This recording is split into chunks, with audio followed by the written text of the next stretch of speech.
नमस्कार। Thank you very much. Thank you.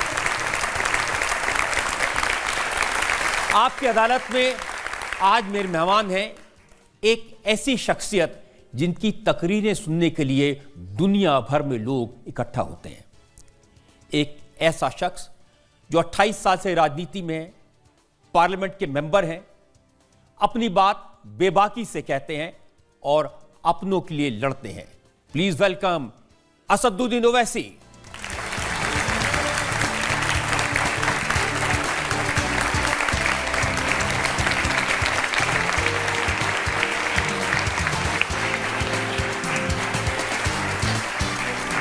और अब मैं आमंत्रित कर रहा हूं आपकी अदालत में हमारी आज की जज, हिंदुस्तान टाइम्स की सीनियर जर्नलिस्ट कुमकुम चड्ढा को।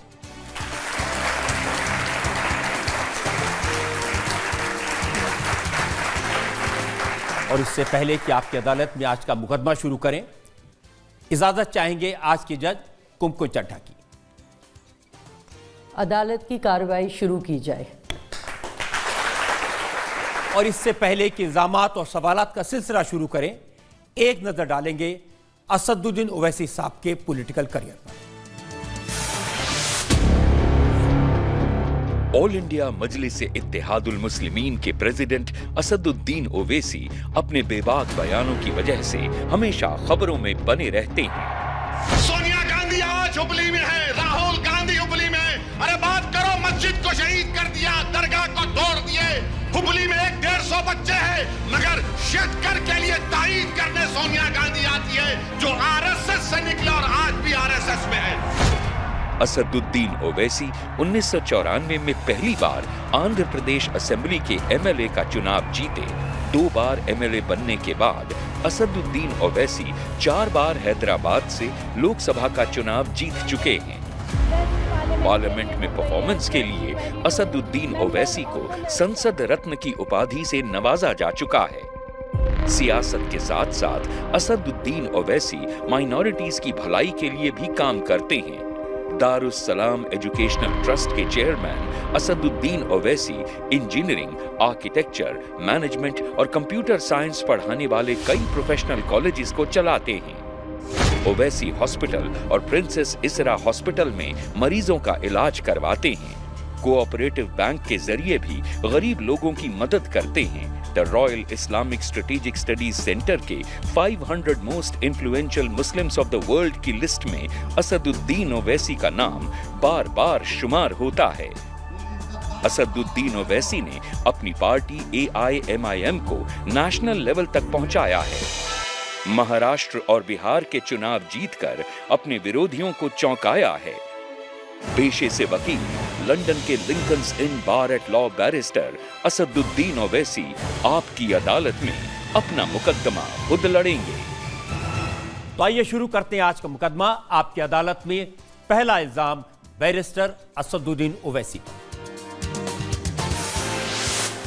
आपकी अदालत में AIMIM के प्रेसिडेंट असदुद्दीन ओवैसी पर आरोप है कि ये एक्सीडेंटल पॉलिटिशियन हैं। ओवैसी साहब, ये सच है कि आपका राजनीति मानने का कोई इरादा नहीं था, आप तो क्रिकेटर बनना चाहते थे, बड़े अच्छे फास्ट बॉलर थे? जिंदगी में मुक़द्दर के फैसले आप और हम नहीं करते, वो तय करने वाला ऊपर वाला होता है।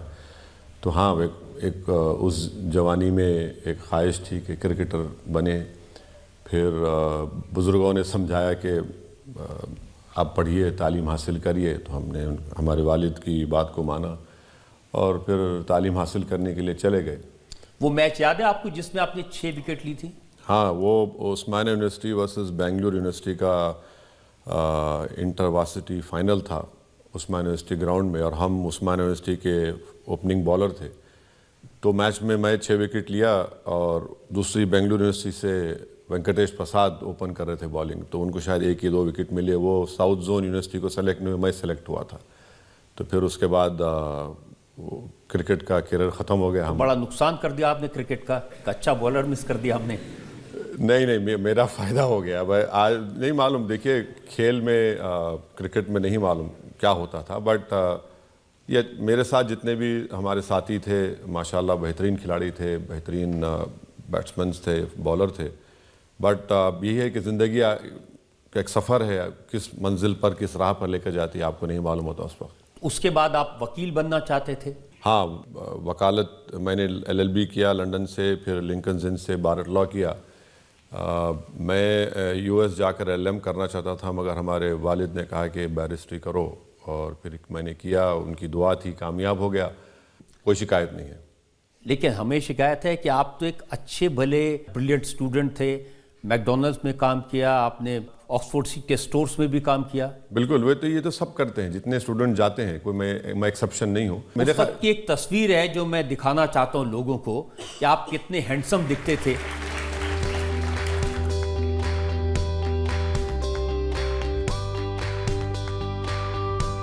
आज नहीं है, आज नहीं है। हैंडसम अब भी है, लेकिन अब आप सियासत के लिए ये टोपी, दाढ़ी, अचकन, पजामा? नहीं, ये सियासत के लिए नहीं है, ये एक हमारे हैदराबाद की एक तहजीब का हिस्सा है। मैं इसमें अपने आप को कंफर्टेबल महसूस करता हूँ कि सियासत के लिए नहीं पहनता हूँ मैं। लेकिन सियासत में आ कैसे गए आप?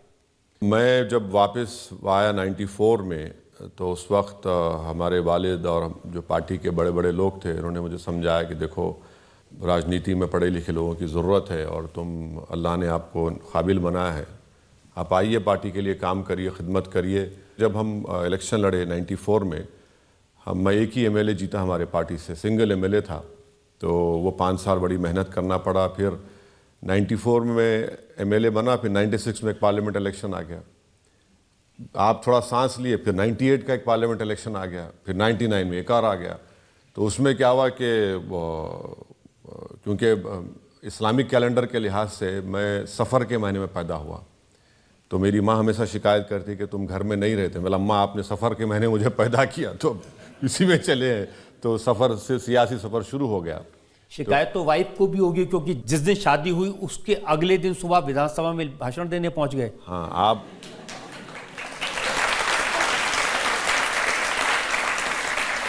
ये रजत जी, आपको पुराने ज़ख्म कुरेदने की बड़ी बुरी आदत है। आप अपने घर को चले जाएंगे वापस, मुझे भी जाना है। तो बाज़ ऐसी चीज़ें होती हैं कि घर में लोग नहीं भूलते, तो वो आपका एक वीक पॉइंट बन जाता है। आपको भी शायद कभी कभी इस्तेमाल करते होंगे आपके खिलाफ। बहुत ज़्यादा। हाँ जी, हाँ। एक दो सवाल हम ले सकते हैं अभी पब्लिक से, पूछिए। अभी UAE में एक बहुत बड़ा हिंदू मंदिर बना प्रधानमंत्री मोदी जी की मेहनत से, तो उस चीज़ से आप खुश हैं या नहीं? नहीं, ये तो UAE का बादशाह जिस दिन मैं बन जाऊंगा कुछ जवाब दे पाऊंगा। मैं तो UAE का बादशाह नहीं हूँ। वो तो सिर्फ पूछ रही है कि आप इससे खुश हैं या परेशान हैं? नहीं, मैं इसलिए खुश हूँ कि वहाँ पर UAE हमारा एक स्ट्रेटेजिक पार्टनर है। UAE में हमारे लाखों भारत के लोग काम करते हैं, फॉरेन एक्सचेंज भी जाते हैं। तो वो बादशाह ने फैसला किया, मोदी जी ने उनको रिक्वेस्ट की थी कि उन्होंने फिर उनको इजाज़त दी। तो अब दोनों कंट्रीज़ के रिलेशनशिप अच्छे होते हैं, तो बहुत अच्छा है, क्योंकि हमको बहुत बड़ा फॉरेन एक्सचेंज वहाँ से आता है, हमारा बहुत बड़ा ट्रेड पार्टनर है वो, और उनका इन्वेस्टमेंट है इंडिया में। क्योंकि आजकल तो ज़्यादातर लोग, हमने देखा जावेद अख्तर साहब भी जय सिया राम के नारे लगवा रहे थे।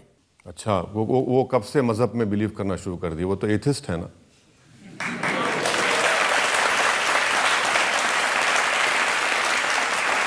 तो वो तो नोन फैक्ट है, वो तो बोलते हैं कि मैं किसी को मानता ही नहीं हूँ। उन्होंने ये भी कहा कि अगर हिंदुस्तान में जमहूरियत, डेमोक्रेसी बची हुई है तो वो हिंदुओं की वजह से बची हुई है। नहीं, वो झूठ बोल रहे हैं। इसलिए कि जमहूरियत अगर बची हुई है और बची रहेगी किसी भी हालत में, संविधान जो बाबा साहब अम्बेडकर ने बनाया, देखिए संविधान गाइड करता है। कोई कम्युनिटी अपनी जगह पर है, मगर उस सबको, मुल्क को गाइड करने वाला तो संविधान है। तो संविधान हमारा रिलीजियस न्यूट्रल है, और वो जब तक वो संविधान रहेगा तो जमहूरियत भी शायद थोड़ा कमज़ोर पड़ी ज़रूर है, बट जमहूरियत तो रहेगी। आप कह रहे कमज़ोर पड़ी है, लेकिन बहुत सारे मौलाना, मौलवी, उलेमा, अभी बरेलवी उलेमा हैं, मौलाना शाहबुद्दीन रिजवी, उन्होंने कहा जो सेक्युलर कहने वाले मुसलमानों का इस्तेमाल करते हैं, मोदी को वोट दो। तो मौलाना को चाहिए कि मोदी जी से टिकट लेकर MP का इलेक्शन जीत जाएं। बताइए, UP से टिकट ले लीजिए, ये जमानत बचा पाएं तो फिर हमको आप बुला लीजिए दोबारा। तो अब मौलाना है, बोल दिए हैं बेचारे, खजूर खा लिए होंगे तो बोल दिए, तो बोलना ही पड़ता है। लेकिन आप देख रहे हैं कि आजकल ज़माना बदल रहा है। पहले लोग मुसलमानों की, उनके वोट की बात करते थे, अब सिर्फ हिंदुओं की वोट की बात करते हैं, राम मंदिर की बात करते हैं। नहीं, मैंने जब 2014 में नरेंद्र मोदी भारत के वज़ीर आज़म बने, मैंने अपनी स्पीच में कहा था कि मैं आपको एक चीज़ की मुबारकबाद देता हूं कि आपने इस मिथ को तोड़ दिया, मुस्लिम वोट बैंक के। मुस्लिम वोट बैंक का एक मिथ है, ये एक अफसाना है जो कभी हकीकत से ताल्लुक़ रहा नहीं उसका। इस देश में हमेशा से ही मेजॉरिटी वोट बैंक रहा, मगर मुसलमानों को एक दिल फरेब और बहुत सी खूबसूरत बातें, आपका वोट बैंक, अरे भाई तुम्हारा वोट बैंक ही नहीं है कभी। अगर आपका वोट बैंक होता तो फिर कितने एमपी जीत पाए पॉपुलेशन के लिहाज से। और नरेंद्र मोदी ने तो अब मुसलमानों को पॉलिटिकली मार्जिनलाइज कर दिया। वो बात भी नहीं करते मुसलमान वोट के बारे में, किसी को टिकट भी नहीं देते, उनके पास एक मुस्लिम एमपी भी नहीं है, एक मुस्लिम मिनिस्टर भी नहीं है। तो ये सच्चाई है कि अब उनको ज़रूरत भी नहीं है बीजेपी को, बिल्कुल मार्जिनलाइज करके रख दिया पॉलिटिकली, सोशली मुस्लिम माइनॉरिटी को इस देश में। लेकिन तेजस्वी यादव बात कर रहे हैं आजकल, वो कह रहे हैं माई के साथ बाप भी। नहीं, वो उनका तरीक़ा ये है कि यादव ही मुख्यमंत्री बनेगा और मुसलमान चेला बन के रहेगा। वो सिर्फ वाई में बिलीव करते, एम को सिर्फ इस्तेमाल करते सत्ता में आने के लिए, उसके बाद एम तो दूर रहता। लेकिन बिहार में तो आप गए थे, वहां आप एमएलए छोड़ के चले गए। वहां पर हमारे एमएलएस को आरजेडी ने खरीद लिया। 5 हमारे एमएलएस जीते थे। हम लोग 4 साल मेहनत किए और 5 एमएलए सीमांचल, जो भारत का सबसे बैकवर्ड एरिया है, वहां से हमारे एमएलए जीत कर आए। तो लालू जी की कोशिश शुरू दिन से ये थी, मैं आज कह रहा हूं, वो जेल में थे, मुझे फोन करते थे, मैं फोन नहीं उठाता था उनका। कई लोग बाहर में लोग बोले कि अच्छा अपने फोन से मत करिए, बोले आप क्यों नहीं बात करना चाह रहे। मैं भाई मेरा फोन सारी दुनिया सुनती है, मैं क्यों बात करूं, जेल में कोई आदमी है।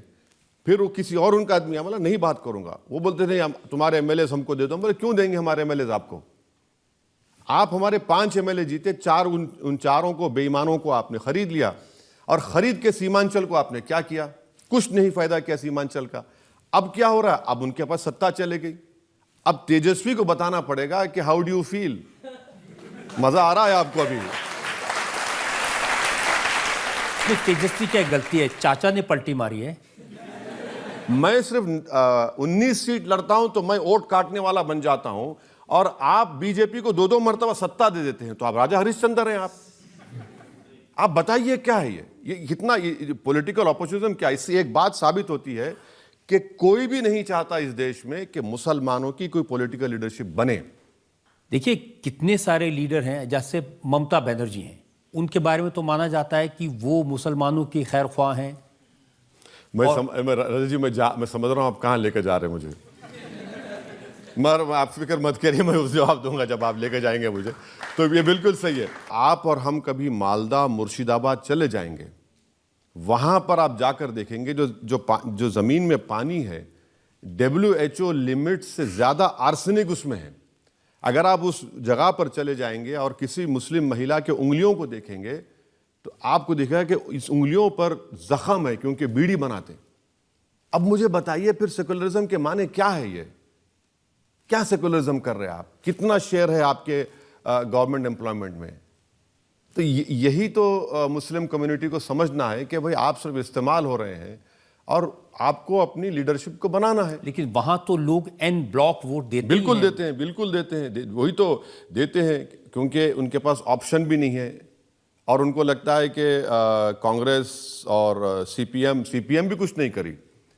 लेफ्ट फ्रंट की गवर्नमेंट थी, मगर वहाँ पर जो social, economic, health indicators Bengal के मुसलमानों के बहुत ख़राब हैं। इसमें कोई डिनाई नहीं कर सकता, डेटा है उसका। और आप बजट क्या देते हैं, बजट भी बिल्कुल कम देते हैं, मगर मुसलमानों को सिंबॉलिज्म बहुत पसंद। अब रमज़ान आएगा तो चीफ मिनिस्टर अपने सर पर पूरा बांध कर आकर बैठकर बिस्मिल्लाहिर्रहमानिर्रहीम, और हम खुश। अरे उसने बिस्मिल्लाहिर्रहमान कह दिया। अरे भाई बिस्मिल्लाहिर्रहमानिर्रहीम तो हो रहा, मगर तुम्हारा क्या और बिस्मिल्लाह हो रहा है, उसकी फिक्र ही नहीं है। तो ये चीज़ें हैं। तो आप वोट के तौर पर इस्तेमाल तो कर रहे हैं, मगर उनको फ़ायदा तो पहुंचाइए। अब फ़ायदा नहीं पहुंचा रहे। अब आप देखिए वो जो वहाँ गड़बड़ चल रही है, शाहजहां शेख, बिल्कुल। आप क्यों ऐसे लोगों को प्रमोट करते, आप क्यों उनको आगे लेकर आ रहे हैं। अब बीजेपी को मौका मिल गया कि हिंदू मुस्लिम कर दिया, जबकि शाहजहां शेख के दोनों साथी हिंदू हैं, तो ये चीजें हैं। आप मालदा मुर्शिदाबाद मैं खुद जाकर देख कर आया हूं, वहां बीजेपी बुरा हाल को है। तो मौका इसलिए भी मिल रहा है, आजकल सब लोग बीजेपी की तरफ जा रहे हैं।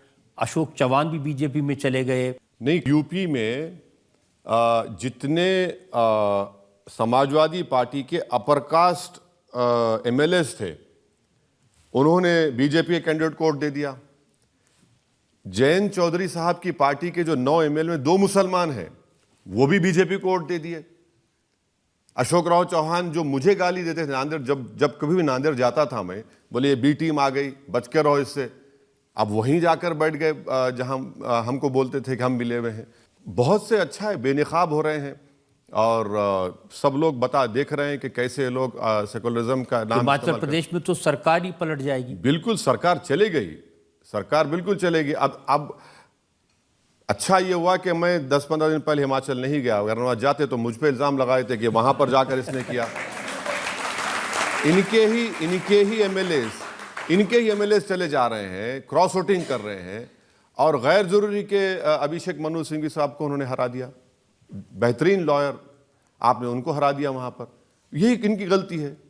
मैं यही तो कह रहा हूं ना कि आप में करेज ऑफ कन्विक्शन नहीं है। आप नरेंद्र मोदी से आइडियोलॉजी पे मुकाबला करेंगे तभी तो आपको कुछ कामयाबी मिलेगी। आप तो बोल रहे हैं कि नहीं, हम उनसे बड़े हिंदुत्व के लीडर हैं, तो लीजिए, भुगतिए। जाटों का लीडर रहेगा, ठाकुरों का रहेगा, ब्राह्मणों का रहेगा, यादवों का रहेगा, कुर्मियों का होगा, कुशवाहा का होगा, मराठाओं का होगा, दलितों में 2 बरादरियों का होगा, ओबीसी का नेता होगा। भारत के प्रधानमंत्री पार्लियामेंट में खड़े होकर कहते हैं कि मैं सबसे बड़ा ओबीसी हूं, मगर मुसलमानों का कोई नहीं होगा। भाई 17 करोड़ आबादी है और आपकी कोई पॉलिटिकल लीडरशिप नहीं होगी तो क्या ये हमारी डेमोक्रेसी के लिए अच्छा है? तो भाई 28 साल हो गए आपको कोशिश करते करते, आप क्यों नहीं खड़ी कर सके लीडरशिप? सर मैं आपको कह रहा हूं 28 साल जो मरज 45 साल से कैंसर की तरह फैल गया हो, वो 28 साल में खत्म हो जाएगा। सबसे बड़ी गलती जो मुसलमानों ने की पोस्ट इंडिपेंडेंट, लखनऊ के उस मैदान में खड़े होकर कहना कि हम सियासत में हिस्सा नहीं लेंगे, हम पॉलिटिकल लीडरशिप से हट जाएंगे और हम इस पार्टी पर भरोसा करेंगे। जिस पार्टी पर आपने भरोसा किया, उसी पार्टी ने जीबी पंत के जमाने में बाबरी मस्जिद में मूर्तियां रखा दी। उसी पार्टी ने मलियाना, हाशिमपुरा, नेल्ली का फसाद हुआ। बताइए फिर आज भारत की पार्लियामेंट में कितने मुस्लिम एमपीज हैं? लेकिन एक ये भी सच है ना कि जो देश के मुसलमान हैं वो असदुद्दीन ओवैसी पर भरोसा नहीं करते। उनको लगता है ये बीजेपी को मदद कर देंगे। नहीं, ठीक है, मुझ पे भरोसा मत करिए, मुझे खारिज कर दीजिए। तो एक शायर का शेर है कि अगर अपने मन में डूब कर पा जा सुराग जिंदगी, तो अगर मेरा ना बन सका तो अपना तो बन। तुम अपना ही नहीं बनना चाह रहे। भाई आप किसी मुसलमान को पूछिए, हाँ ये सब बातें सही है, बनो लीडर। बोले नहीं अभी वो हमारे पास वो नेता हैं, हमारे पास वो पार्टी है, हमारे पास। भाई कुछ नहीं होने वाला है, कुछ नहीं होगा। क्या तो आपसे कहते हैं ना कि तुम अगर मुझको ना चाहो तो कोई बात नहीं, किसी और को चाहोगे तो मुश्किल होगी। नहीं वो ऐसा है ना, रजत जी अपने कॉलेज के जमाने का जिक्र कर रहे हैं। इसके पीछे भी एक दास्तान है। तो मेरा मामला ऐसा नहीं है। मैंने कह रहा हूं कि भाई तुम मुझे नहीं चाहोगे, ठीक, कोई बात नहीं, तुम किसी और को चाह लो। भाई आप किसी को तो चाह लो, किसी को तो अपना लो। तुम कब तक सिर्फ बेवफाई की दास्तान बयान करते फिरोगे? भाई किसी को तो अपना लो। जब सिखों ने अपनी लीडरशिप बना ली, तो भाई हर बरादरी की एक लीडरशिप है, इसमें कोई डिनाई नहीं कर सकता। मगर जहां पर मुसलमानों की पॉलिटिकल एम्पावरमेंट की बात आएगी, ओह जिना की याद ताजा हो जाती। अरे भाई जिना को हमने ठुकराया, हम रिजेक्ट किए जिना को, इसलिए तो आज यहां पर हैं हम और रहेंगे सुबह क़यामत तक। पॉलिटिकल लीडरशिप नहीं होगी तो इसी तरह हम लोगों को घसीटा जाएगा, इस्तेमाल किया जाएगा और इंसाफ नहीं होगा। इसको लेकर मेरे पास कुछ इल्जामात हैं, लेकिन उससे पहले एक ब्रेक के लिए हम रुकेंगे और ब्रेक के बाद आपकी अदालत में असदुद्दीन ओवैसी पर इल्जामात और सवालात का एक और दौर। मैं अमित शाह के बारे में नहीं कह सकता क्योंकि आप खामखा मुझे फंसा रहे हैं। एक तरफ राहुल गांधी, एक तरफ अमित शाह, फंस गई रजिया गुंडों में मेरा हाल है।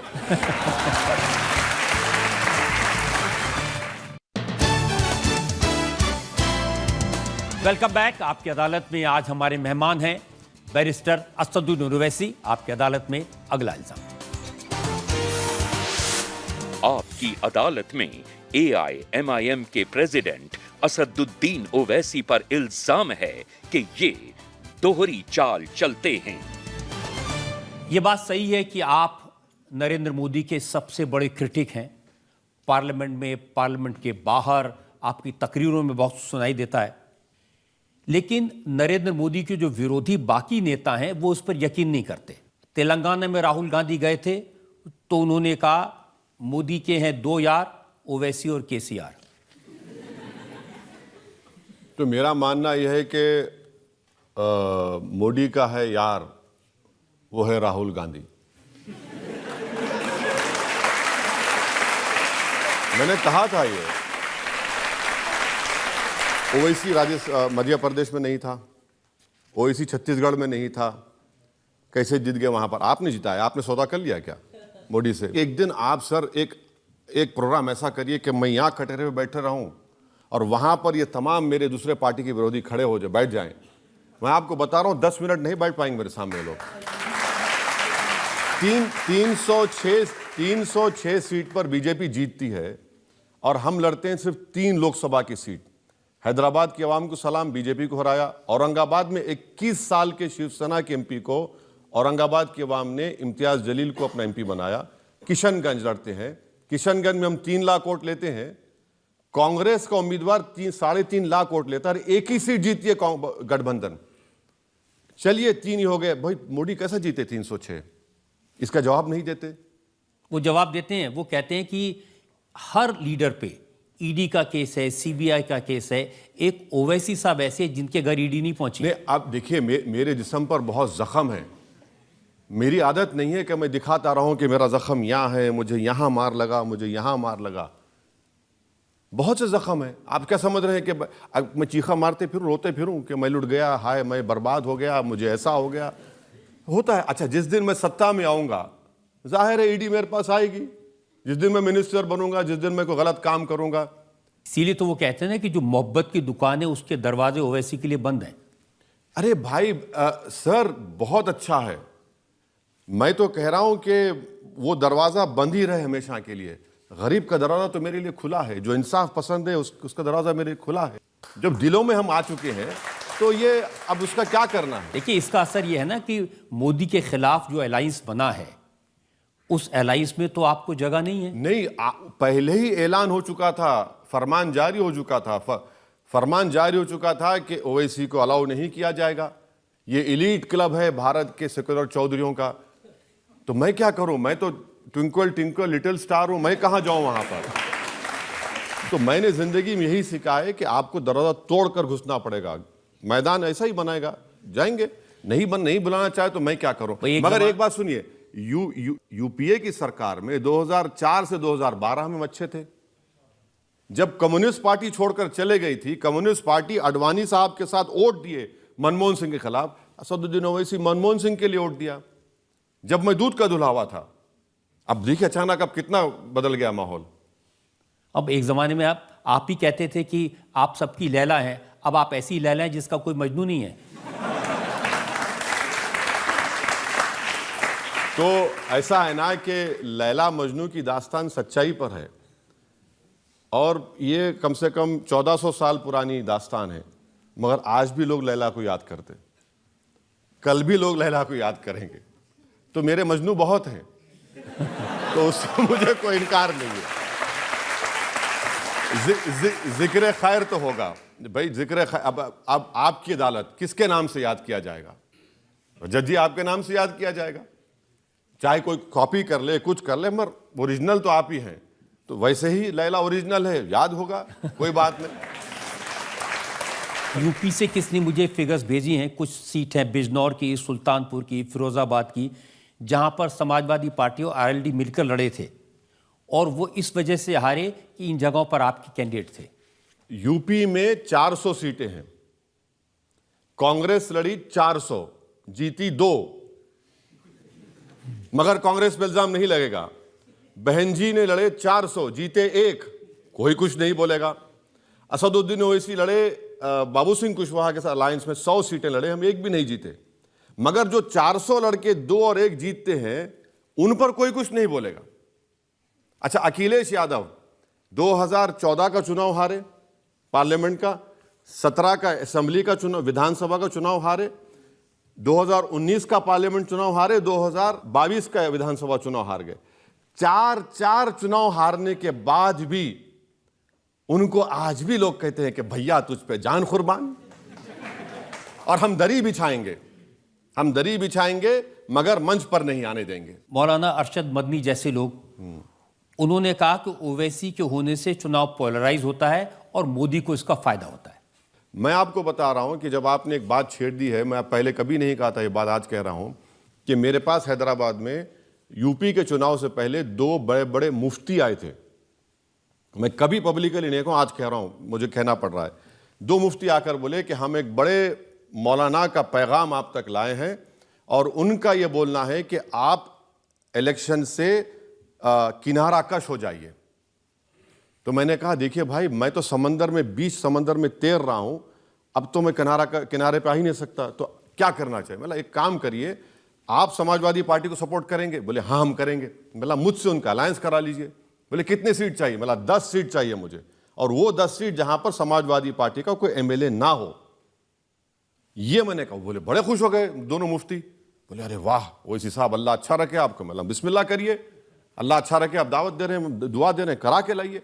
गए और जाकर वो बोले कि बड़े खुश हुए हमारे हजरत और कोशिश करेंगे। बोला ठीक है कोशिश करिए। वो कोशिश चल रही है अभी तक। तो मैं तो तैयार था। बिहार के इलेक्शन में मैं आरजेडी के 2 राज्यसभा के एमपीज को पुरानी पार्लियामेंट बिल्डिंग के सेंट्रल हॉल में जाके मिला दोनों से। बोला सर देखिए, हम लोकसभा का चुनाव लड़े, 3 लाख वोट मिले, आप सीमांचल में हमको 5 सीट दीजिए, सिर्फ 5। एक तो मुस्कुराते रहे, बड़े पढ़े लिखे आदमी हो, चाय पीजिए, कॉफी पीजिए। दूसरे ने कहा कि आपको क्या शौक है हैदराबाद से आके लड़ने का? मिला भारत का हिस्सा है, मुझे जमहूरियत में भरोसा है। मैं तो किया। अख्तरुल ईमान पटना जाकर पूरे लोगों से मिलकर आए, कोई तैयार नहीं था। तो इसमें मेरी गलती कहां पर है? अगर ओवैसी से पोलराइज हो रहा है तो क्या मोदी 306 सीट मेरी वजह से जीत रहे हैं? इनको बोलना चाहिए। अब तो वो 370 का दावा कर रहे हैं। अब किसको बनाएंगे इल्जाम? मुझ पे डाल देंगे। मैंने हर चीज आप मुझे दूल्हा बनाएंगे और खुद दूल्हा नहीं बनना चाहेंगे तो मैं कुछ नहीं कर सकता ना उस बारे में। आप मुझे इल्जाम लगाएं, कैसा इल्जाम है भाई? आप 300 सीट, CAA का कानून बन गया, ट्रिपल तलाक, क्या क्या हो गया, UCC हो रहा है, तो ओवैसी जिम्मेदार है भाई। आपकी जो सियासत है 60 साल की, वो नाकाम साबित हुई है। जो आप कह रहे थे कि कंपोजिट कल्चर, सेकुलरिज्म, वो कहां गया सेकुलरिज्म? बताइए मुझे। कब मुसलमान भारत की पार्लियामेंट में इक्वल नंबर पर थे? नहीं थे। कहां पर थे? जब यूपीए की सरकार थी तो माइनॉरिटीज का बजट टोटल बजट का 0.01% था। अब मोदी जी ने उसको 0.001 कर दिया। अब बताइए कौन जिम्मेदार है उसका? देखिए, कांग्रेस के लोग तो कहते हैं कि कर्नाटक में मुसलमानों ने हमें एक मुश्त वोट दिया तो हम जीत गए, असेंबली में अपनी सरकार बना ली, हरा दिया बीजेपी को। नहीं, बहुत अच्छा है। चलिए पार्लियामेंट में आप 26 जीत जाइए। पार्लियामेंट आ रहा है, 26 के 28 में 26 जीत जाइए। आप चलिए बताइए हमको कितने मुसलमानों को आप टिकट देंगे एमपी का? बताइए हमको। आप जब क्रेडिट ले रहे हैं ना मुस्लिम कम्युनिटी को, तो आप एमपी का टिकट दीजिए, उनको नहीं देंगे। आप उनको बड़े बड़े ओहदों पर रखिए, नहीं देंगे आप। तो वोट लेना आता है भाई। एक अनरिटन रूल हो चुका है भारत की राजनीति में कि जिसको मुसलमान के वोट चाहिए उससे कह दो मुसलमान दूर रहे, मगर वोट हमको दे और खामोश रहे। मोदी जी का क्या है कि नहीं, मुझे नहीं चाहिए मुसलमान वोट, मार्जिनलाइज कर दो इनको। इलेक्शन हो जाएगा तो फिर मोदी जी बोलेंगे सबका साथ, सबका विश्वास, सबका विकास, भाइयों बहनों सब होगा। तो इसीलिए तो आपको मोदी जी की बी टीम कहते हैं। बिल्कुल नहीं है, झूठ बोल रहे हैं। देखिए, मुसलमान की बात तो आप ही उठाते हैं सबसे आगे बढ़ के। नहीं, क्यों नहीं उठाना चाहिए? जब समाजवादी बीजेपी का कैंडिडेट अपर कास्ट हिंदू है राज्यसभा का, और पूरे अपर कास्ट लोग उसको वोट देते हैं कि हमारा भाई आ गया। मैं क्या गलत कर रहा हूं? अकाली दल लड़ती है, भगवत मान आप लड़ते हैं, सिख को वोट देता है, दूसरा भी वोट मिलता है उनको, मराठा को वोट देता है, और पार्टी खुद टिकट देकर देती है ना कि भाई इस कॉन्स्टिट्यूंसी में कितने समुदाय के ज्यादा लोग हैं, उनको दो। आप वही तो देते हैं। अब जयंत चौधरी को ले क्यों आए हैं? क्योंकि वो जाट हैं भाई। वेस्टर्न यूपी में उनको स्वीप करना है बीजेपी को, तो जयंत चौधरी को ला लिया आपने। आपने रितेश पांडे को क्यों लिया? क्योंकि अपर कास्ट के हैं वो। ऐसे कई मिसालें मैं दे सकता हूं। तो आपको क्यों नहीं कोई लेके आता कि इनके पास भी मुसलमान वोट हैं? नहीं, मुझे लाने की जरूरत नहीं है। मैं ये कह रहा हूं कि मुसलमान जितने 17-18 लोकसभा के चुनाव हुए वो सिर्फ वोट डालने वाले बने, वोट लेने वाले नहीं बने हैं वो। जिस दिन हम वोट लेने वाले बन जाएंगे, भारत की राजनीति और मजबूत होगी। और सवाल ले सकते हैं? भारतीय राजनीति में दो बड़े दल हैं, भाजपा और कांग्रेस। आपके हिसाब से आपका सबसे बड़ा प्रतिद्वंदी कौन है, भाजपा या फिर कांग्रेस? दोनों है, दोनों एक सिक्के के दोनों रुख हैं, कोई फर्क नहीं है। लेकिन राहुल गांधी भी यात्रा निकाल रहे हैं, भारत जोड़ो यात्रा। सर, मैं उनका स्पोक्स पर्सन कभी नहीं बन सकता इंशाल्लाह। वही जाने, वही बताएं। वो माशाल्लाह से पढ़े लिखे हैं, काबिल हैं, बड़े परिवार से आते हैं और उनके घर में एक नहीं कितने तीन प्राइम मिनिस्टर हैं। वो भी बनना चाहते हैं, नहीं मालूम पर। तो कभी वो बन पाएंगे प्राइम मिनिस्टर आपके हिसाब से? नहीं, मैं अपना कह सकता हूँ कि मुझे प्राइम मिनिस्टर बनने का कोई शौक़ नहीं है, ना मुझे मंत्री बनने का शौक़ है। तो मेरे ज़िंदगी के मकसद अलग है, मेरे ज़िंदगी के ख्वाब अलग है, जद्दोजहद अलग है। अब जिनको बनना है, आप आइडियोलॉजी पर मुकाबला करिए ना मोदी जी से। आप आइडियोलॉजी तो मुकाबला ही नहीं कर रहे। आप अपना गोत्रा दिखाते हैं। आप उसी पिच पे कैसा खेलेंगे? आप जो पिच पर मोदी जी आपको खिलाना चाह रहे हैं, उसी पिच पर खेल रहे हैं। इतने चुनाव आप देख रहे हैं क्या हो रहा है, तो ये तो वही उनके जिम्मेदार काबिल लोग हैं, वो हम। इसीलिए अमित शाह कहते हैं कि एक ऐसा स्पेस क्राफ्ट है जिसको कांग्रेस बार बार लॉन्च करती है लेकिन हो नहीं पा रहा। मैं अमित शाह के बारे में नहीं कह सकता, क्योंकि आप खामखा मुझे फंसा रहे हैं। एक तरफ राहुल गांधी, एक तरफ अमित शाह। फंस गई रजिया गुंडों में मेरा हाल है।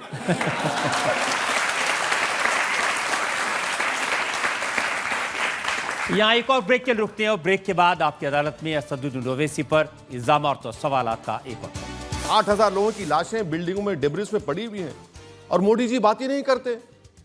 और मोदी जी क्या करते हैं? दुबई जाते हैं, वहां शेख को मिलते हैं, या हबीबी आगल।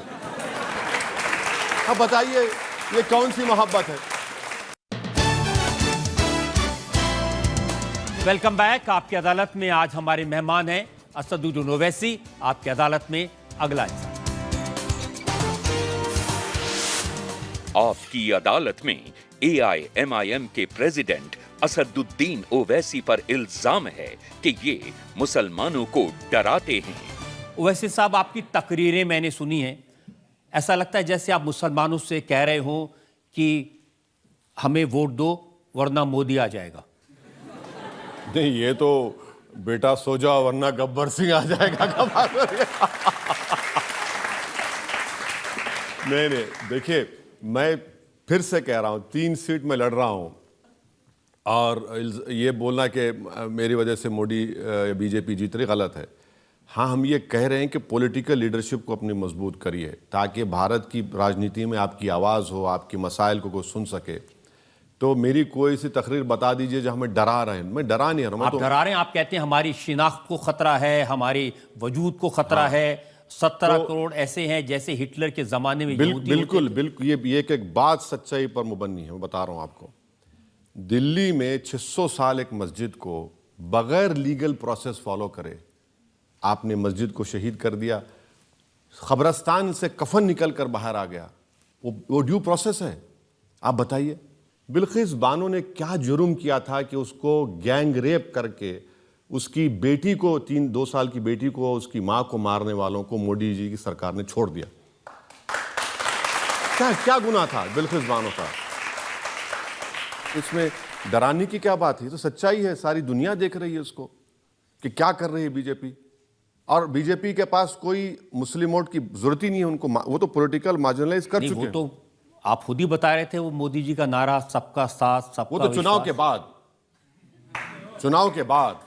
चुनाव के दौरान नहीं, चुनाव के दौरान कुछ नहीं। मुख्तार अब्बास नकवी उनके लीडर हैं, वो कुछ फिगर्स बता रहे थे। उन्होंने कहा कि हमारे यहाँ मुस्लिम पॉपुलेशन 14.2% है, जो आवास योजना है प्राइम मिनिस्टर की, उसमें 31.3% मुसलमानों को दिए, 33% किसान सम्मान निधि मिला, 36% बेनिफिशरीज हैं मुसलमान मुद्रा योजना के। मैंने यूपी में प्राइम मिनिस्टर आवास योजना का आरटीआई डाला, उसका रिप्लाई देख लीजिए। सब क्या बोल रहे हैं, क्या बोल रहे हैं? आरटीआई में डाला तो आप रिप्लाई नहीं देते आप। अच्छा, यूपी की आप बात करते हैं। अरे भाई, यूपी में आपने इलाहाबाद में घर है महिला के नाम पर, आपने पति को नोटिस देकर घर को डिमोलिश कर दिया। क्यों डिमोलिश किया? क्योंकि CAA का प्रोटेस्ट किया आपने। ये कोई इंसाफ है? बताइए आप। यूपी की आप मिसाल दे रहे हैं। सुनिए, यूं थाली मारने के, यूपी में हथकड़ी में कन्विक्टेड प्रिजनर है, हथकड़ी में, उसमें एक MP भी है, प्रिजनर है, पुलिस की कस्टडी में आकर गोली मार देता है और बोलता है यूपी में सब कुशल मंगल है। ये कैसा होगा? अब ये तो बात योगी आदित्यनाथ कहते हैं उत्तर प्रदेश में लॉ एंड ऑर्डर बहुत इंप्रूव हो गया। हाँ, तो लॉ एंड ऑर्डर यही है कि हम गोली मारो, बुलडोजर चला दो। ये तो रूल ऑफ लॉ के तहत तो नहीं है ना। अगर कल आप सत्ता से दूर हो गए, और होंगे दूर आप, पावर इटर्नल नहीं है। पावर इंदिरा गांधी के पास नहीं रहा, नेहरू जी के पास नहीं रहा, सब हम आम दुनिया में मुसाफिर हैं। आज यहां बैठे हैं, वो क्या शेर है राहत इंदौरी का, वो शेर तो यही है ना कि भाई हम सब किराएदार हैं, जाती मकान थोड़ी है हमारा, हम सब चले जाएंगे। जिस दिन सत्ता आपके पास से चले जाएगी, कल वही आपसे कोई करेगा तो क्या करेंगे आप बताइए? हम वही तो कह रहे हैं कि आप ऐसा काम मत करो, कोई ऐसा गलत काम मत करो जो आप उसका एक प्रेसिडेंट बना देंगे। आप तो वही कर रहे हैं। लेकिन यूपी में कानून व्यवस्था, लॉ एंड ऑर्डर में इंप्रूवमेंट हुआ है कि नहीं हुआ? सर, आप सबको गोलियां मारेंगे, जो छोटा छोटा क्राइम होगा उसको पैर में गोली मारकर मीडिया के सामने लाते हैं कि फुला जगह था ये क्राइम के, हमने गोली मार दी उसको। ये गोली मारने से क्या होगा? आप देश को गोली से चलाएंगे, संविधान से चलाएंगे? ये तो नहीं होगा ना। आप बुलडोजर चला रहे हैं, घर तोड़ दे रहे हैं। मैंने कितने घर तोड़ दिए आपने, हिसाब ही नहीं है सबके। जो कुछ किया उसका असर यूपी में जनता को राहत मिली या नहीं मिली, ये मैं पूछ। नहीं, ये देखिए, ये जो खामोशी है ना, ये खबरस्तान की और शमशान घाट की खामोशी है। ये खामोशी ठीक नहीं है। इत्मीनान की खामोशी अलग है, शमशान और खबरस्तान की खामोशी अलग है। ये जो खामोशी आप देख रहे हैं, इसको आप समझ रहे हैं, सरकार समझ रही है कि ये बड़ा सन्नाटा है। भाई, सन्नाटे की भी आवाज है, वो सन्नाटा ठीक नहीं है हमारे लिए। मैं आपको यूपी के फिगर्स बताता हूं। वो कहते हैं कि हम कोई भेदभाव नहीं करते हैं। यूपी के कुंवर बासित अली, स्टेट प्रेसिडेंट है माइनॉरिटी मोर्चा के, उन्होंने कहा कि 46 लाख प्रधानमंत्री आवास योजना के घर उत्तर प्रदेश में मिले, जिसमें से 18.5 साढ़े 18 लाख बेनिफिशरीज मुस्लिम्स हैं। कोई भेदभाव नहीं है। और स्पेसिफिकली अगर कहें तो उन्होंने एक शाहजहांपुर का एग्जाम्पल दिया है। यहाँ पर 760 घर बने हैं, जिसमें से 524 मुसलमानों को दिए हैं, 70%। नहीं तो आप दिए हैं तो एहसान कर रहे हैं क्या? मेरा वही टैक्स पेयर है, देश का पैसा है। कोई योगी जी का घर का पैसा है क्या? उनका घर का तो पैसा नहीं है, देश का पैसा है। आपको तो कॉन्स्टिट्यूशन में आर्टिकल 30 रखा गया, कॉन्स्टिट्यूशन में राइट टू इक्वालिटी रखा गया, कॉन्स्टिट्यूशन में ये सब चीजें रखी गई हैं, तो आपको करना जरूरी है। वो कह रहे हैं कि हम घर दे रहे हैं, राशन दे रहे हैं, और ओवैसी साहब कहते हैं कि दाढ़ी टोपी देख के उसको लोग मारने लगते हैं। बिल्कुल मार रहे हैं। आपकी कस्टडी में 2 लोगों को आप मार दिए। कोई महीना, हर महीने में 2 लोगों को गोली मारते हैं आप। हर महीने में 2-3 घर को तोड़ देते हैं बुलडोजर से। उसके बारे में बात करिए। क्यों वक्फ प्रॉपर्टीज पे आप कब्जा कर रहे हैं? गवर्नमेंट वक्फ प्रॉपर्टीज को क्यों छीन रहे हैं आप लोग? ये भी तो बताइए। और कितना बजट है माइनॉरिटीज का, वो भी बता दीजिए आप। माइनॉरिटी डिपार्टमेंट का, मदरसे के टीचरों को आपने तनख्वाह देना क्यों बंद कर दी? जब देश के सामने आपने कहा कि मदरसे फुला होता है, भाई जब उन मदरसों में मैथ, साइंस, इंग्लिश पढ़ाया जा रहा था, आपने क्यों बंद कर दिया उन लोगों को? आप बोले हम देंगे नहीं। हलाल का मसला आपने क्यों उठाया वहां पर? क्यों उठाया हलाल का मसला आपने? गैर जरूरी को उठाया आपने वहां पर, और इंक्वायरी करा दी आपने STF लगाकर। नहीं कराना चाहिए था। क्यों कराए भाई? आप इसमें देखिए, इशू क्रिएट करना, और कोई इशू है ही नहीं, आप इशू क्रिएट कर दिए। देखिए, आपके बारे में सबसे सही बात हिमंता बिस्वा शर्मा ने कही। हैदराबाद में गए, उन्होंने कहा ओवैसी ने पूरे हैदराबाद में हमास के पोस्टर लगा दिए हैं।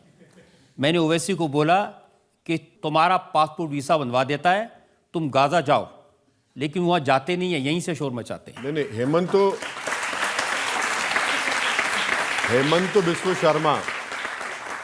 हेमंत बिस्वा शर्मा वो कुत्ते और बिस्किट की दास्तान में तो कंफ्यूजन ला लिए।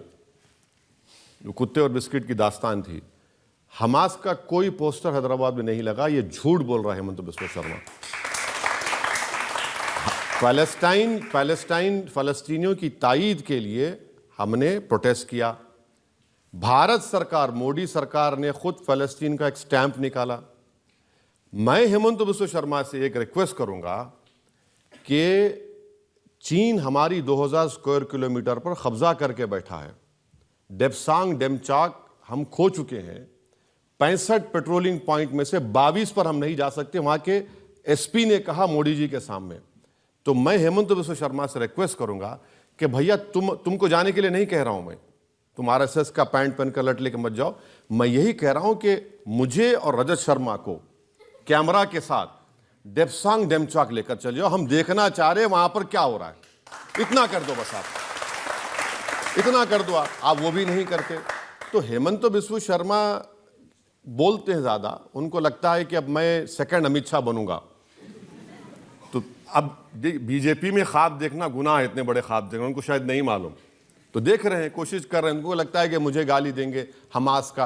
अरे भैया, आप ये बताइए, भारत सरकार फलस्तीन की जुल्म के खिलाफ आवाज क्यों नहीं उठा रही?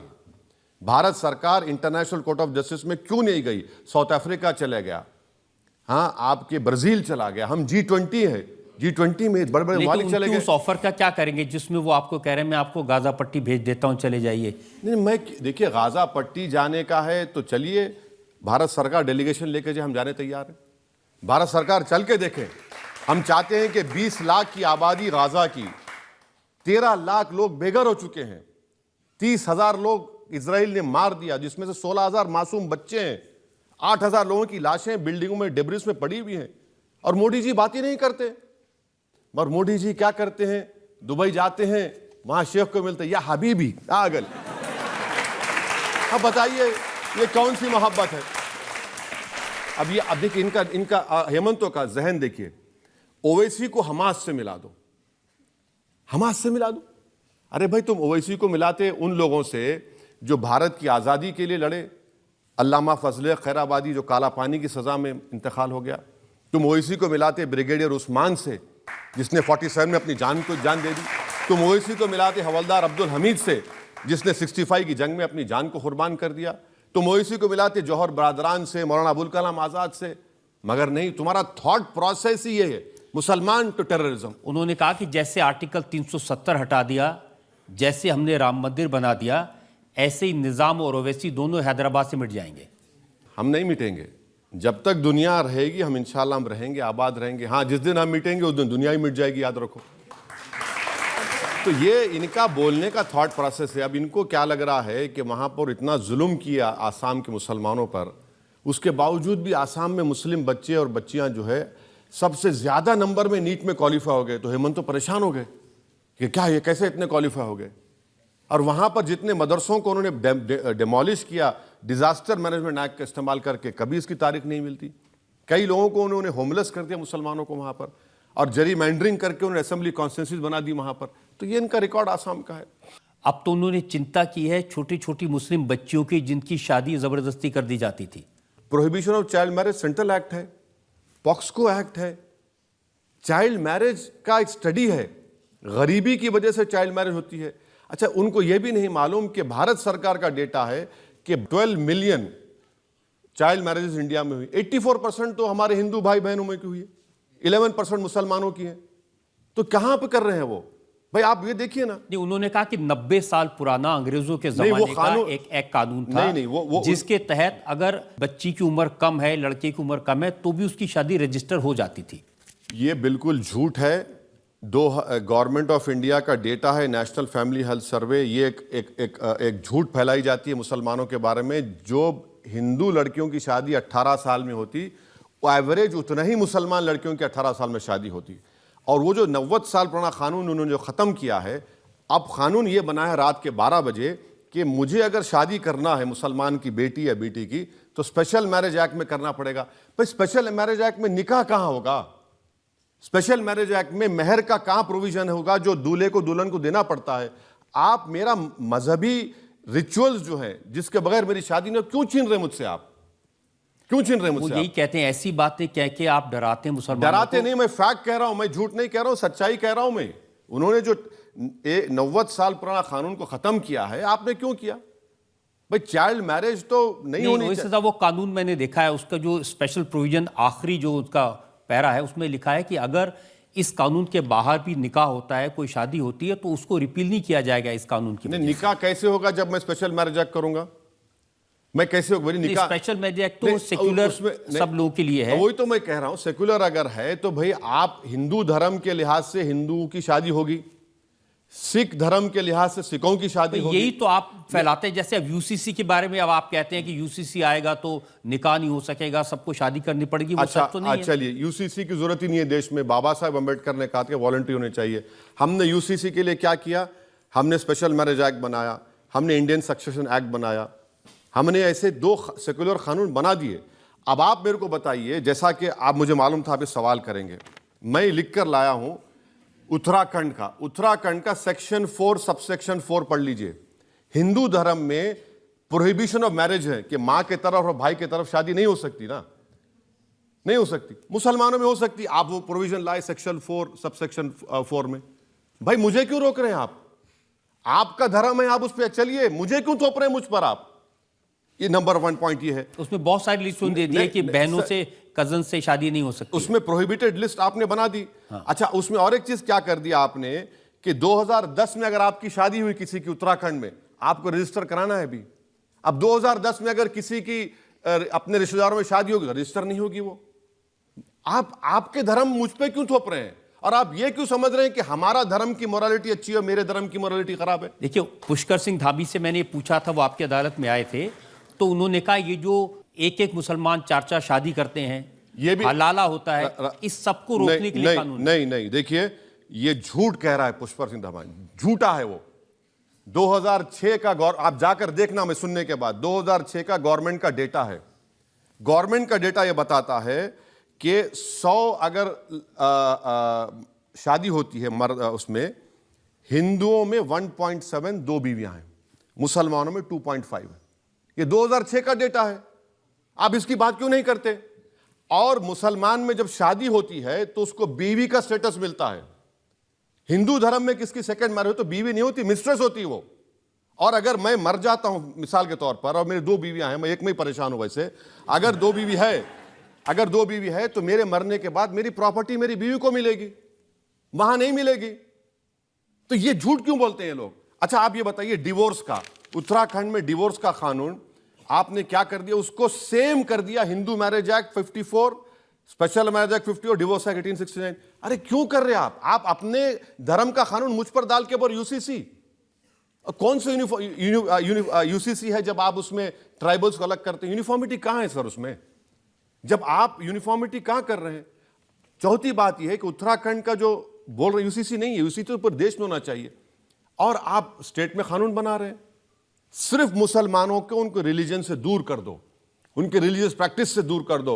रिफॉर्म के नाम पर आप मुसलमानों से हमारा रिलीजन छीनना चाह रहे हैं। यही तो मैं बता रहा हूं, मैं तो एग्जाम्पल दे रहा हूं आपको। सेक्शन 4 सबसेक्शन 4 आपको कह रहा हूं, इनका डिवोर्स का सेक्शन 25 27। और शादी जो इस्लाम में होती है ना, वो जन्म जन्म का साथ नहीं होता। हिंदू धर्म में जन्म जन्म का साथ है। हमारे पास एक कॉन्ट्रैक्ट है, एक जन्म मेरे लिए काफी है, दूसरे जन्म में मुझे नहीं चाहिए मेरी बीवी। मैं कह रहा हूं आपको, भाई जन्म जन्म का साथ नहीं है वो। मेरा क्वेश्चन आपसे ये है कि कुछ लोग कहते हैं कि ज़्यादा बच्चे करने से डेमोग्राफिक बढ़ेगा, आपका इस पे क्या कहना है? ये सरासर झूठ है, गलत है।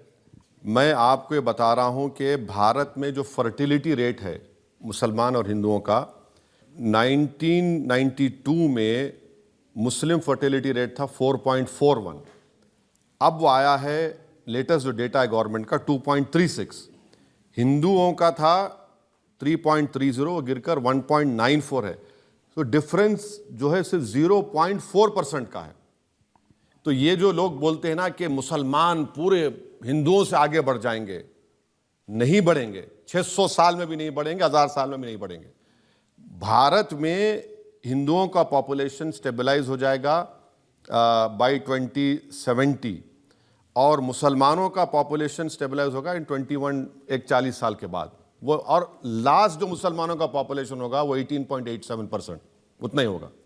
ऐसी चीज़ें सोशल मीडिया पर बहुत चलती हैं और लोग एग्जाम्पल देकर बताते हैं कि बेल्जियम में बैलेंस बिगड़ गया, वहाँ ज़्यादा मुसलमान हो गए, वहाँ के लोग कम रह गए। सर बेल्जियम का वाफुल अच्छा होता है, मैं भी कभी खाया, मगर बेल्जियम में वहाँ पर जो लोग आए अरब कंट्रीज से तो वहाँ पर रह रहे हैं, मगर भारत में तो ऐसा नहीं होने वाला है। भारत में एम्पिरिकल एविडेंस है। आप जो नंबर्स कह रहे हैं उसको भी वो लोग चैलेंज करते हैं, उसको लेकर वो ये कहते हैं कि जब जनसंख्या गिनने वाले लोग जाते हैं जी तो मुसलमान अपने 9 में से 5 बच्चों को अंदर छुपा लेते हैं, 4 को गिनवाते हैं, 5 को नहीं गिनाते। तो उनको कैसे मालूम कि 9 है? या तो ये है कि जो करने गया है वो ही उनको पैदा किया, या फिर उनका चचा है, या उनका दादा है, या नाना है, या उसकी बेटी उस घर में है। भाई मालूम कैसे मालूम? भाई गलत बात है ना सर। 9 पैदा कर रहे, नहीं है पैदा कर रहे। आप तालीम को आम करिए, आप मुस्लिम महिलाओं को डिमांड ड्रिवन स्कॉलरशिप दीजिए। आपको मैं बोल रहा हूं कि 21 से पहले पॉपुलेशन स्टेबलाइज हो जाएगा। आप तालीम में मदद ही नहीं कर रहे हैं। मोदी जी स्कॉलरशिप बंद कर दिए। मोदी जी ने तो आपकी अदालत में कहा था, मैं चाहता हूं मुसलमान के एक हाथ में कंप्यूटर हो और दूसरे में कुरान। मोदी जी हमारे हाथ में कुछ रखे ही नहीं है। हमारा घर ही छीन लिए, मस्जिदों को छीन रहे हैं, शनाख्त को छीन रहे हैं। वो तो मोदी जी डायलॉग अच्छा मारते हैं माशाल्लाह से, वो उनका कोई मुकाबला नहीं है, कोई मुकाबला नहीं कर सकता। भाई आप अगर एक हाथ में कुरान और कंप्यूटर दे रहे तो आपने pre matric scholarship 9th class से क्यों की? आपको क्लास 5, 3, 6 से करना चाहिए था। आपने मौलाना आजाद फाउंडेशन क्यों बंद किया जिसमें लोग पीएचडी करते? आपने क्यों बंद किया उसको? भाई आप जो कर रहे हैं मैं बता रहा हूं ना, आपने मेरिट कम मींस की स्कॉलरशिप को कम कर दिया। 2021-22 का जो बजट था उसमें से खाली 22% खर्च हुआ। बताऊं मैं आपको, ये पार्लियामेंट का डेटा उठाकर देख लीजिए आप। तो पॉपुलेशन, आप मुतमईन रहिए मेरी बहन के मुसलमानों का पॉपुलेशन 18.9 पे रुक जाएगा, स्टेबलाइज हो जाएगा। और हिंदुओं और मुसलमानों में 80 करोड़ का फर्क है, रहेगा बराबर हो, फिक्र मत करिए। ये बीजेपी आरएसएस की बातों में मत जाइए। इनको ये अगर आपको बोलेंगे देखो भाई भैंस उड़ रही, तो यकीन मत करिए उनका। वो ये भी कहते हैं कि जो मुस्लिम हैं वो इस्लाम के कारण जनसंख्या कंट्रोल के जो मेथड्स हैं उसमें बिलीव नहीं करते, सबसे इसलिए ज्यादा बच्चे हो जाते हैं। नहीं, सबसे बड़ा झूठ है ये। कॉन्ट्रसेप्शन का जो इस्तेमाल हुआ है, मैं वो भी डेटा दे रहा हूं, 92-93 में मुसलमान लोग 27.7 कॉन्ट्रसेप्शन इस्तेमाल करते थे। 2019 में 60.2% मुसलमान कॉन्ट्रसेप्शन इस्तेमाल करते हैं। अच्छा, और इसमें हिंदू भाइयों में, हिंदू धर्म में भी बड़ा भी आई है। 41 थे 92 में, वो बढ़ के 67.9 हो गया। अच्छा, अब आपको मुस्लिम मर्द के खिलाफ बड़ा लोग बोलते हैं। सबसे ज्यादा कॉन्ट्रसेप्शन मर्द जो इस्तेमाल करते भारत में मुसलमान है, 34.10, और हमारे हिंदू मर्द जो है 34.10। हमारे सिख भाई बैठे हुए हैं।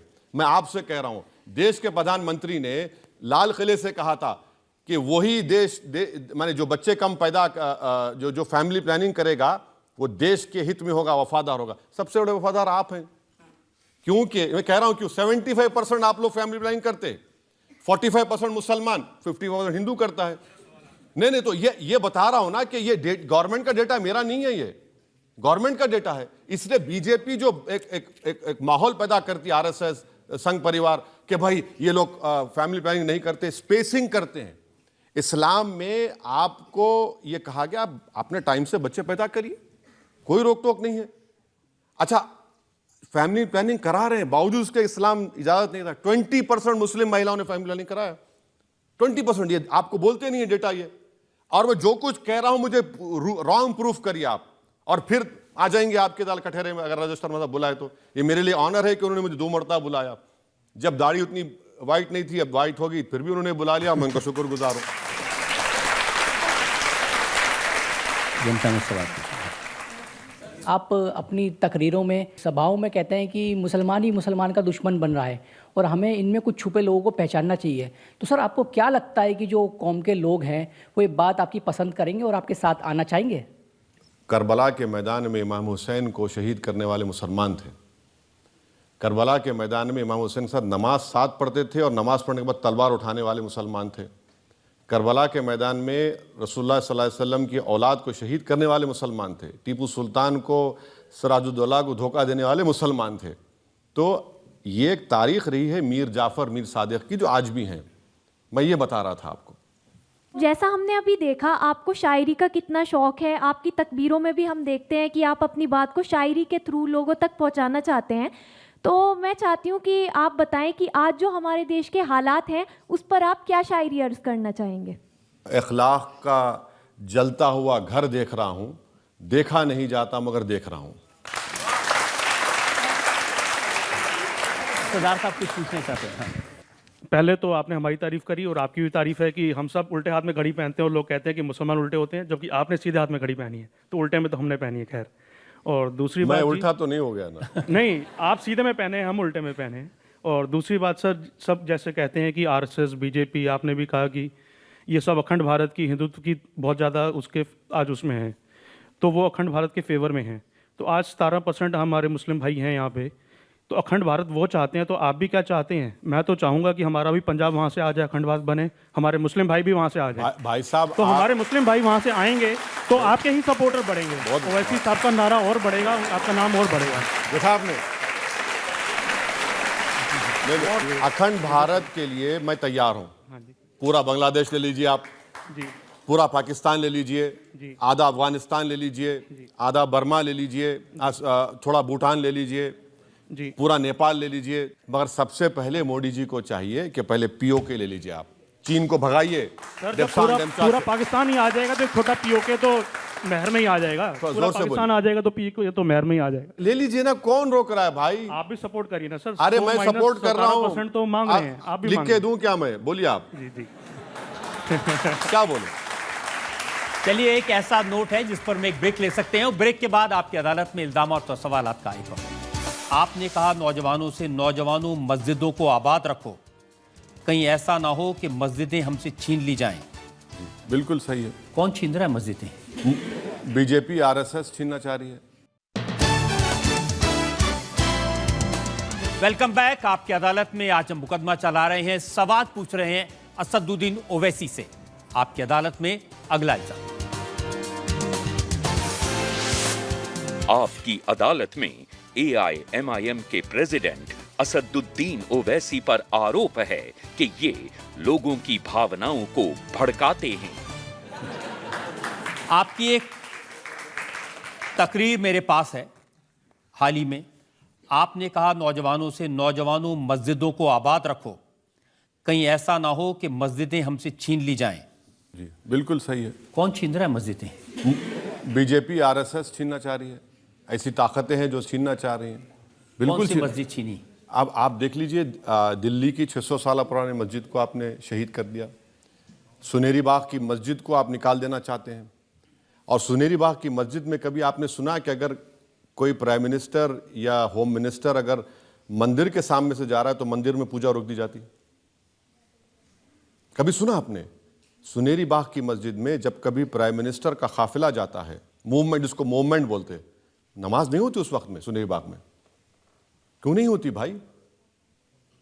आप पूछ लीजिए, मेरी बात की यकीन मत करिए, आप जाइए वहां के इमाम साहब से, लोगों से पूछ लीजिए। देखिए, किसको बिल्डिंग को गिराना है नहीं गिराना ये तो कोर्ट के फैसले होते हैं। नहीं, आपने नोटिस, सरकार ने सुप्रीम कोर्ट का फैसला देखा। चेन्नई में सरकारी जमीन पर अवैध दर्शनल बताने के लिए, जो रिलीजियस प्लेसेस हटाने के लिए ऑर्डर दिया है। चेन्नई में कोयम्बेडू मस्जिद है, उसके केस में सुप्रीम कोर्ट ने ऑर्डर दिया है कि ऐसे सभी जो धर्मस्थल हैं, चाहे वो चर्च हो, चाहे वो मस्जिद हो, चाहे वो मंदिर हो, उन सबको हटाना चाहिए। सर, कोर्ट के ऑर्डर की हम बात नहीं कर रहे हैं, हम गवर्नमेंट के एडमिनिस्ट्रेटिव ऑर्डर की बुनियाद पर, जिसको कोर्ट ने नहीं कहा था, आपने उस 600 साल पुरानी मस्जिद को और खबरस्तान को आपने शहीद कर दिया।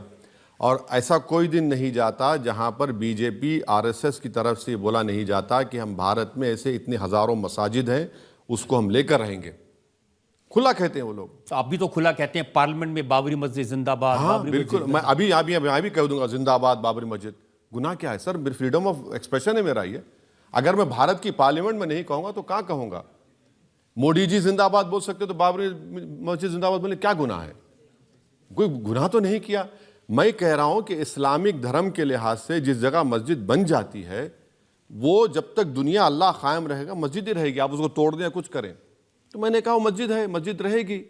इसमें प्रोवोकेशन कहाँ है? और बाबरी मस्जिद एक केस स्टडी है कि किस तरीके से मस्जिद को छीना जा सकता है, उसको हमको समझना है।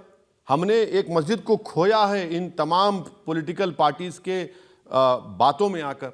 सुप्रीम कोर्ट को जाकर बीजेपी ने कहा था कि हम हाथ नहीं लगाएंगे, और मस्जिद को आपने तोड़ दिया। सुप्रीम कोर्ट अब तक कंटेम्प्ट पिटीशन नहीं सुना, और क्रिमिनल कोर्ट में कोर्ट ने फाइंड किया कि कोई भी कन्विक्ट नहीं हुआ उसमें, कोई कन्विक्ट नहीं हुआ उसमें। और खुद पार्लियामेंट में ये एकनाथ शिंदे के जो पार्टी लीडर हैं, वो नरसिम्हा राव की तारीफ में कह रहे थे कि जब बाबरी मस्जिद को तोड़ा जा रहा था तो पीवी नरसिम्हा राव ने कहा कि मैं पूजा कर रहा हूं, मुझे डिस्टर्ब मत करो। उन्होंने कहा, मैंने नहीं कहा ये। आप बताइए फिर क्या है ये? फिर ये देखिए, सुप्रीम कोर्ट का फैसला है और आप कहते हैं कि मक्कारी से बाबरी मस्जिद ले ली। सुप्रीम कोर्ट का फैसला जो है ना, अगर आप पूरा फैसला पढ़ेंगे सर, तो उसमें फैसले में सुप्रीम कोर्ट ने कहा कि मंदिर को तोड़कर मस्जिद नहीं बनाई गई। सुप्रीम कोर्ट ने एएसआई की सर्वे की रिपोर्ट को नकार दिया। सुप्रीम कोर्ट ने जो फैसला दिया, हम उसको जो गलत मानते हैं, इसलिए कि सुप्रीम कोर्ट ने फेथ की बुनियाद पर दे दिया, फेथ की बुनियाद पर दिया।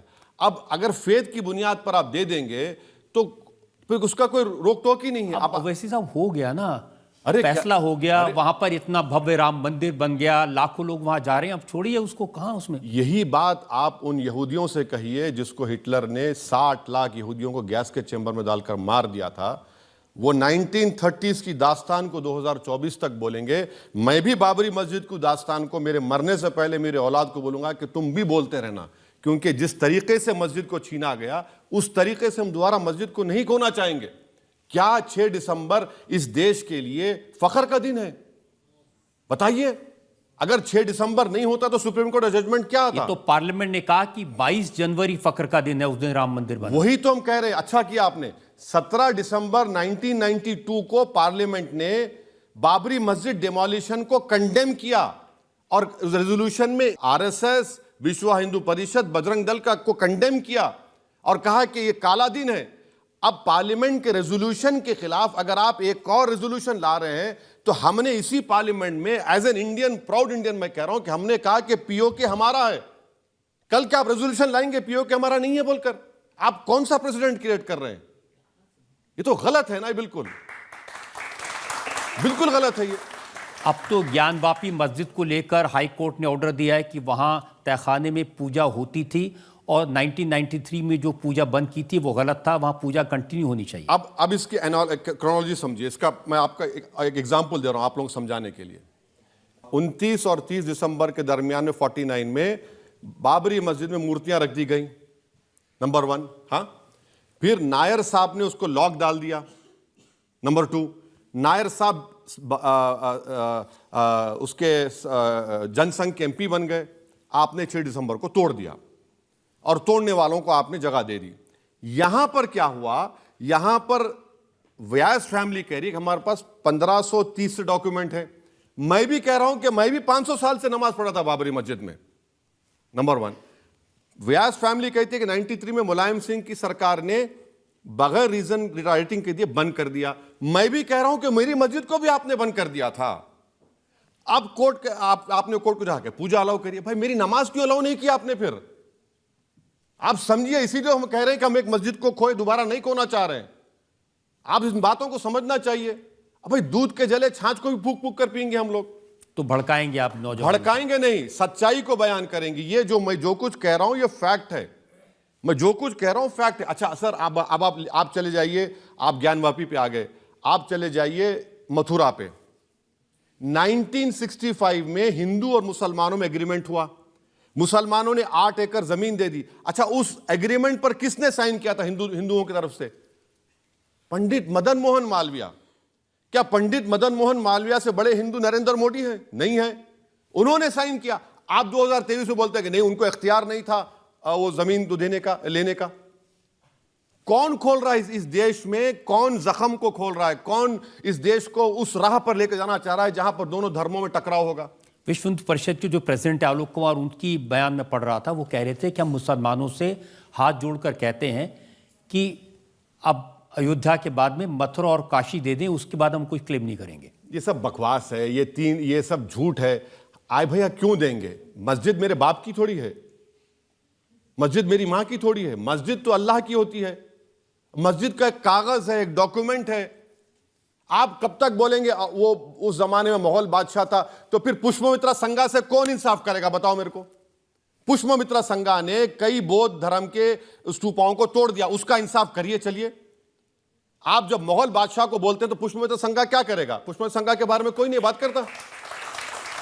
भाई देश जिस जमाने में पुष्पमित्रा संघा थे, जिस जमाने में मुगल थे, क्या संविधान था? राजा रजवाड़ों में राइट टू इक्वालिटी थी? नहीं थी। हमारे पास एक रिटर्न कॉन्स्टिट्यूशन है और उस कॉन्स्टिट्यूशन के लिहाज से हमको काम करना पड़ेगा। पंडित मदन मोहन मालवीय ने साइन किया उस एग्रीमेंट पर। आज आप बोलते हैं हम नहीं मानेंगे उसको। देखिए, इसीलिए तो उनको मौका मिलता है कहने का। आप कहते हैं बाबरी मस्जिद जिंदाबाद, वो कहते हैं ये बाबर की औलाद।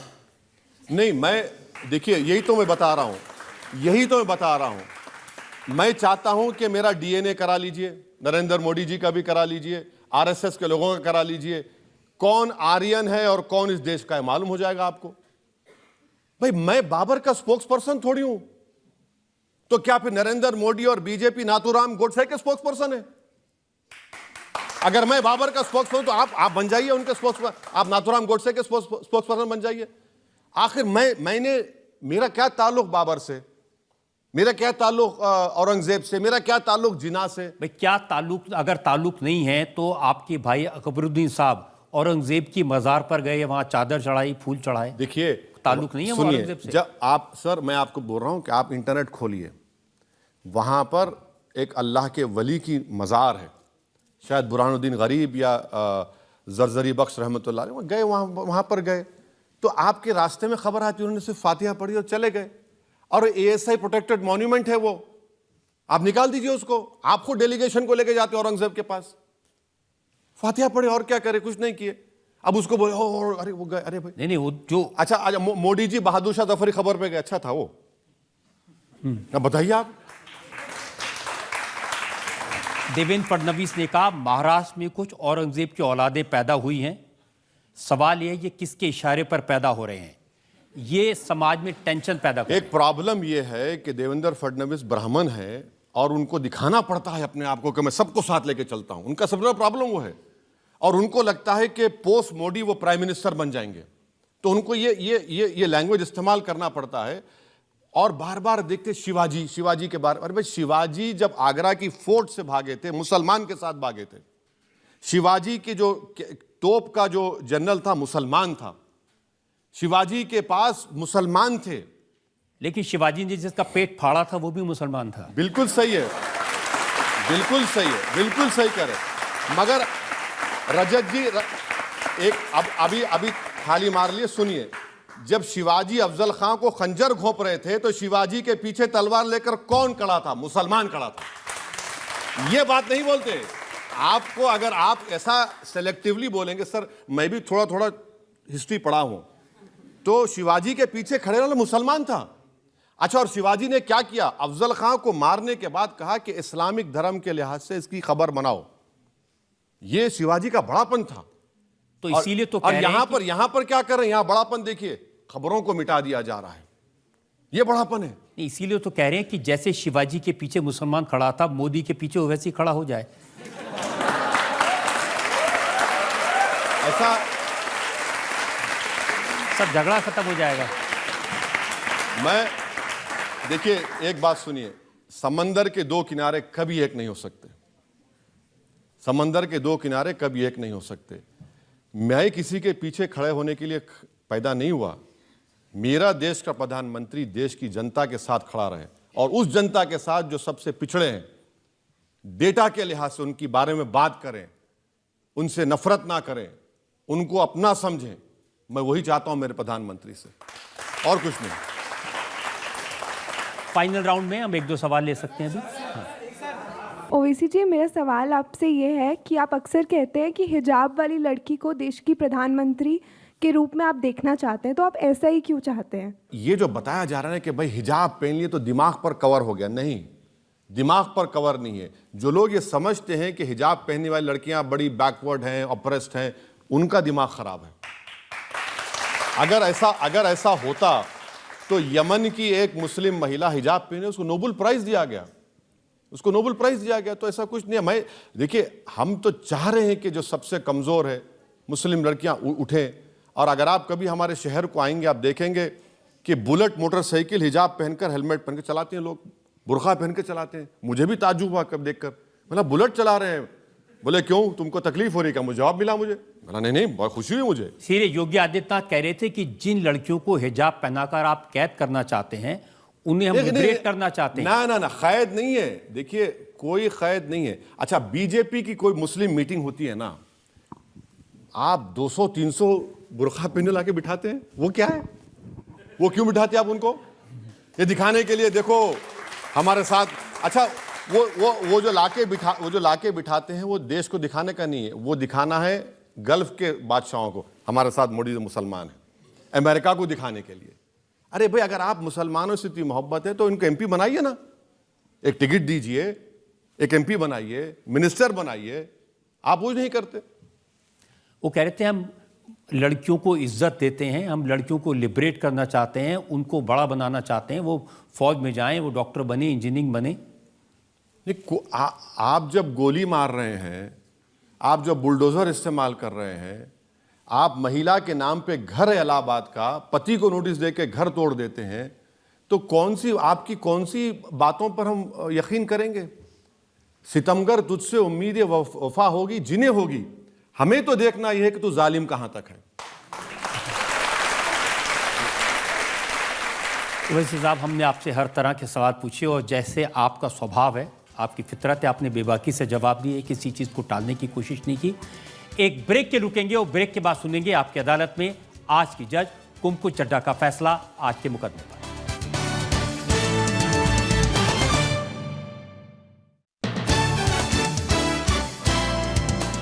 Welcome back. आज हमने मुकदमा चलाया बैरिस्टर असदुद्दीन ओवैसी पर। उनसे पूछा उनकी शुरुआती ज़िंदगी के बारे में, उनकी सियासत के बारे में, उनके उसूलों के बारे में, उनके विवादित बयानों के बारे में। अब वक्त है आपकी अदालत में आज की जज हिंदुस्तान टाइम्स की सीनियर जर्नलिस्ट कुमकुम चड्ढा के फैसले का। ओवैसी जी अपनी कौम की एक बुलंद आवाज़ है और जब वो बोलते हैं तो सब सुनते हैं। Everyone listens when Owaisi ji speaks. उनकी बातें दिलचस्प हैं और उनकी बातों में अग्रेशन और एक फायरी एलिमेंट है और ये उनकी पर्सनालिटी है, तो अग्रेशन को उनसे अलग नहीं किया जा सकता। It is like segregating fire from wood और taking away the trees from the forest, so to speak. Rajat Sharma is razor sharp, he's of course a colleague and बेबाक हैं और बुलंद हैं। इसलिए आज का जो तकरार थी या जो ये मुकाबला था, एक लेवल प्लेइंग फील्ड पे था and it was at the same level. So फैसला करना थोड़ा मुश्किल है, बट ओवैसी जी ने हर चीज़ का, हर प्रश्न का मुंह तोड़ जवाब दिया है। तो अदालत उनको ये हिदायत देते हुए कि अपनी भाषा पर थोड़ा संयम रखे, बाइज्जत